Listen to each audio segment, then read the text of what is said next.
Abarkwebembera NRM Youth League na Rwampara Youth Council bashabira abatezi bakaruru okutora n'abebembezi abarukubasa okubasyaho ubuhereza ombyanga byabo babgambira ha mukoro gwo kutongoza obushagiki bwabo ahabwa mole yasimwe omukarura karukwija abo bantu bijya bo kureba hana bahagize bamwe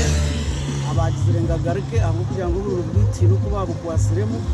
irubwese kugira ngo ruteje muri nagaruko mu parliament ni mama Rwampara atukurire ibintu bingi by'amana abanyarwampara no kukira munonga abo abakumpagira nyenda kubashaba ibintu nkabishatu icyo kubanza okugumisiriza mukareba abo kuba okuronda karuru ningo kuronda umusheja ningo kuronda umukazi no kora obukodyo nota mwamani nota mweshaha kato kuhumura cya obuwatunga icyo kwenda icya kabiri nenda kubashaba obucurezi omukaruru harimo abantu bengi abakozesa abene ntwaze tarungi abakosoruni bwo kwitekiniga ngo bagarike mukubi murwane bakwenda kubeha hamuramwa amana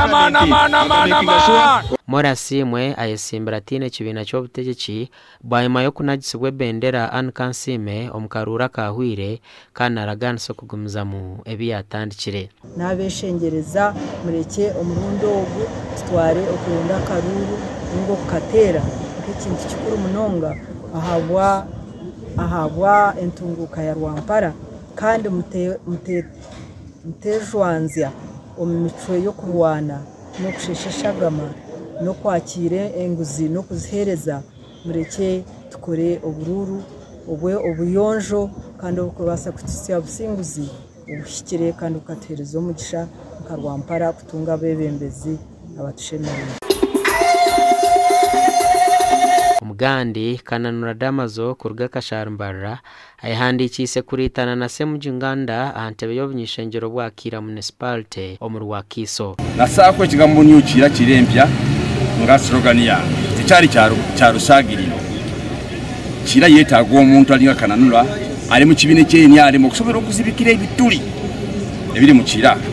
mu bantu ba bulijjo mwe balinyo banakire kundekamo obwesige abantu barabanga balina obwesige gendi bamalirivu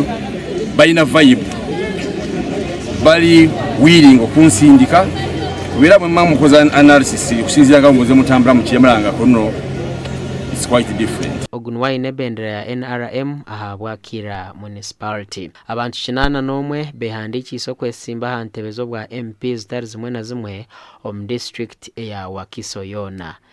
so far 81 candidates twakawandika successfully gasha kwa Patrick Kabaterine na Evans Taremwa.